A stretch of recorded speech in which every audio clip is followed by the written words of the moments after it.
Hi, what's up, everybody? This is HJ here, and welcome to another podcast episode.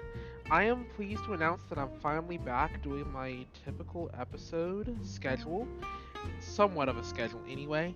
And in today's episode, I really wanted to talk about how I was able to turn my little laptop PC into maybe one of the best gaming laptops in my mind that I can possibly imagine, using just a few simple tools including RAM and an additional hard drive.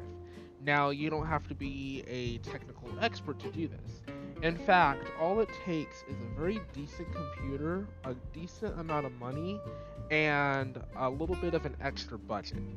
And no worries, you guys can do this yourselves at home as well if you want to try it.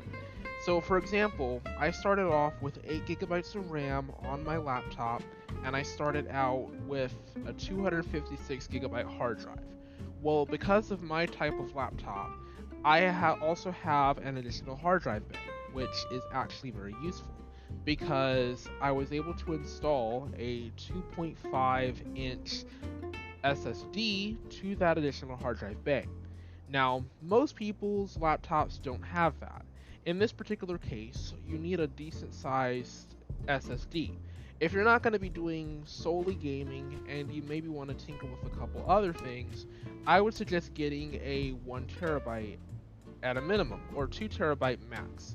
If you're going to be doing just basic gaming, but you don't plan to use your PC, your laptop as your main gaming machine, say if you have a desktop or whatnot like I do, then I would not recommend spending a whole lot of money for a terabyte or 2 terabytes. Maybe get a 512, or if they have something in between, get something in between.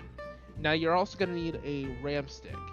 In my case, 16 gigabytes if you're on an Iris Xe GPU and 11th gen, which most basic computers nowadays are running 11th gen or higher as far as I've seen, then you probably are only going to need 16 gigs of RAM, because 16 gigs of RAM, like I have discussed in the YouTube video, which I'll leave a link to that, it's a separate thing, is basically, if you have 16 gigs of RAM, then whatever your RAM is, half of that is your video RAM, or video memory, at least for your integrated systems.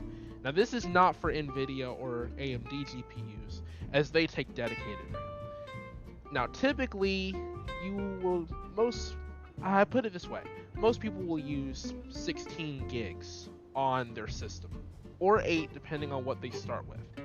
And I would say that it is a little bit better to use 32 gigs, but just know, if your computer does not take 32 gigs or higher, then it might not be worth your while to get two 16 gig sticks. Now, my computer, fortunately enough, and I did some research into this, it does take up to 64 if I'm not mistaken.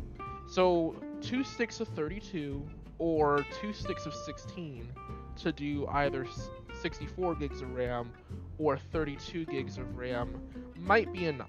And actually, that's probably for optimal experience, because if you have a heavy program running, like say Destiny 2 or Halo for example, then 16 is good, but having 24, 32 or higher gives your CPU and your GPU more breathing room to run other programs and still have just a tad bit more space left over so that your frame rates are not as bad.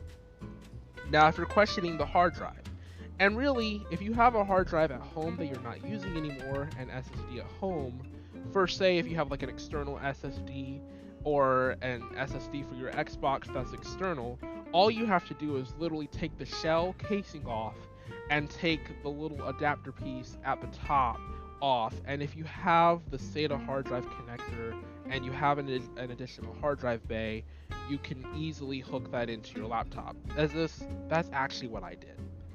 Now, if you want to take the other route and get an M2, then you guys can be clone geniuses and clone the operating system onto the hard drive and then stick that bad boy into the hard drive slot where your current SSD is. Now, I think that's all I wanted to share. I don't really have a lot more else to give.